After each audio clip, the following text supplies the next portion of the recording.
ఇది దారి. ఇది ఇక్కడ లెఫ్ట్ సైడ్ కనిపిస్తుంది కదా, అక్కడ చెట్టు నుంచి విలేజ్ టు విలేజ్ రోడ్ ఉంటుంది. అక్కడ దూరంలో విలేజ్ టు విలేజ్ రోడ్ కనిపిస్తుంది కదా, అక్కడ రైట్ సైడ్ మొత్తం మ్యాంగో గార్డెన్ ఉంటుంది. ఓకే, ఇక్కడ నుండి మనకి ల్యాండ్ స్టార్ట్ అవుతుంది. ఇక్కడ నుండి మనకి ఈ నుంచి చెట్టు అవుతుంది దాకా రోడ్ ఫేసింగ్ తోటి వస్తుంది. మనకి ఇదంతా ప్రాపర్టీ. ఇక్కడ రైట్ సైడ్ కనిపిస్తుంది కదా, ఇక్కడ నుండి స్టార్ట్ అవుతుంది. మనకి ఇదంతా ప్రాపర్టీ 2.5 acres ఉంటుంది ప్రాపర్టీ మొత్తం. Okay, 2.5 acres. మనకి బీటీ రోడ్ నుంచి 1.8 kilometers ఉంటుంది. మండల్ నుంచి ఒక 5 kilometers ఉంటుంది సైడ్ వరకు. ఓకే, జనగం నుంచి కూడా ఫుల్ దగ్గర ఉంటుంది. మొత్తం ప్లేన్ ల్యాండ్.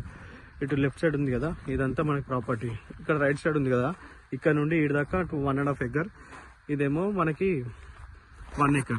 ఓకే, అక్కడ రైట్ సైడ్ కడీల నుంచి కార్ నుంచి స్ట్రేట్గా అక్కడికి వెళ్తే ఆ వేప చెట్టు దాకా, వేప చెట్టు అవుతుంది దాకా రోడ్ ఫేసింగ్ వస్తుంది, కెనాల్ ఫేసింగ్. ఓకే, ఆ నుంచి రైట్ ఉంది కదా, అక్కడ వేప చెట్టు నుండి మళ్ళీ స్ట్రేట్గా కౌస్ ఉన్నాయి కదా అక్కడ నుండి.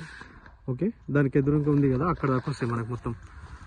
ఓకే, మనకి ఇదంతా మనకి 2.5 acres ఉంటుంది ప్రాపర్టీ. ప్లేన్ ల్యాండ్ మొత్తము, చుట్టూ మొత్తం తోటలో మ్యాంగో గార్డెన్స్ ఉంటాయి.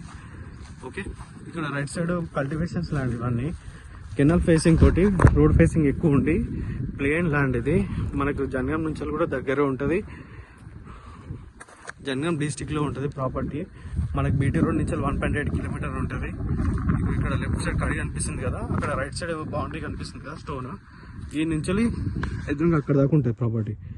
ఓకే, లెఫ్ట్ అక్కడ నుంచి రైట్ సైడ్ ఆడదాకా ఇది ల్యాండ్. ఓకే, ఇది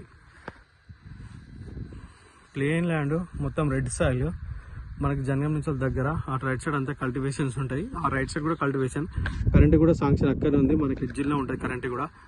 ఇది 2.5 acres property, red soil, canal facing తోటి ఎక్కువ ఉంటుంది, క్లియర్ టైటిల్. ఇది ప్రాపర్టీ.